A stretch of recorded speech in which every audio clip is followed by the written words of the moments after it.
In the capital, it's a bit chaotic at the moment with curfews and some food shortages, but thankfully all the services, water and electricity and heating are still running well.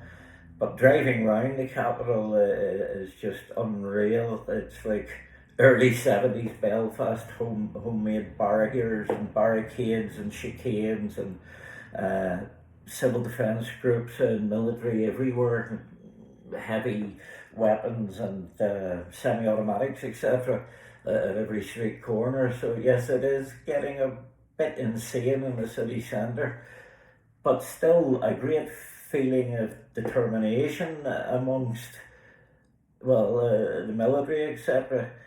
The we're not so far from the Central Railway, which nearly got hit in a rocket attack a few days ago, and every day, if we go around the Central Railway to try and feed some stray animals and pets that have get separated from their families, whenever the families are in their crush, they get on a train to escape to Poland. So it's a bit hectic for everybody and very scary for a lot of people. I understand you're going to remain in Kyiv for as long as possible. At what point does that end for you? Do you have a point in your mind where it's like we may have to go now?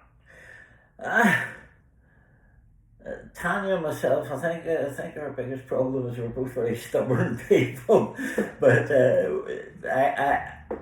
you can't actually sit down and say yes. So many people dead, so many tanks, and you just, if it happens, it happens. If we decide that it's time to go, then we'll go. But there's no criteria. There's no specific.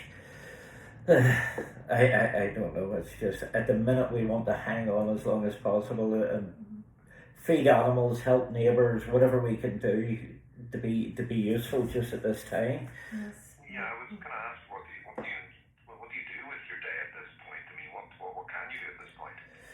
Well, Tanya and I are the one of only two residents still in our apartment block of 12 apartments, so I check all the apartments on a daily basis. Tanya has been saving animals for many years, even before all this, so she's got a routine of when we can get food, we go around and try and feed some of the stray animals. Tanya's constantly on the phone. There's a German chap comes from the Czech Republic to Kyiv in a van to try and rescue the animals back to the EU, where we've got contacts there who rehome them. Tanya's daughter is great for finding homes for animals in the Czech Republic. We have a number of friends. One friend, for example, her husband was stuck on a merchant marine when this all broke out in the middle of an ocean somewhere. So there's many people here who can't escape. There's many others who can't escape because they have too many animals that they're caring for or rescuing, and they want to stay and help those animals. There's so many reasons that people can't leave. But out of a country of 45 million, 1.5 have left. That still leaves a lot of people here who need a little support.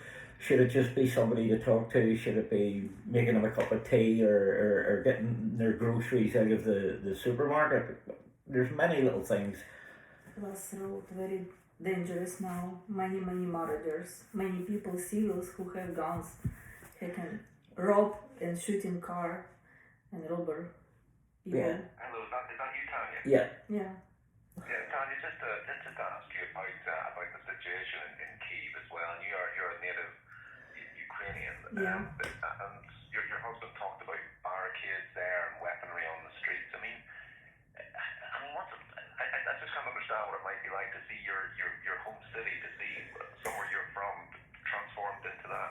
Yes, now it's a real problem when we have a lot of civil people around the city, on the street, in darkness with guns. Because now a lot of people rob apartments, shops, people. The same when people try to run away from city to other city, from Kyiv to other city. It's very dangerous now.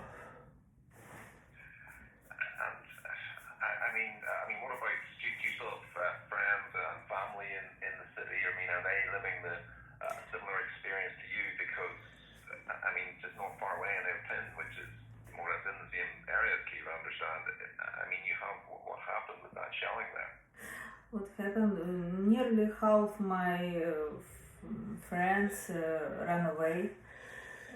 Half stay in Kyiv by many reasons. They cannot move, they don't have car, or it's not easy now to use train. Too many people and not enough place in But train. you have many friends. Some we have lost contact with from Yes. those the little villages around Kiev because they've been overrun and whatnot, and we don't know what's happening to them. Some are in the civil defence, and we're a bit concerned about them because they've been called up. Anybody between 18 and 60, any male between 18 and 60, except in very certain circumstances, is now subscripted into the army, so they can't leave. If they get to the border, they're turned back and inducted into the civil defence of the army. But it's crazy altogether. People in Kyiv mostly don't understand what is it war. We never participate in war. But people who live in Kyiv, who move to Kyiv from Donetsk, they know this very well.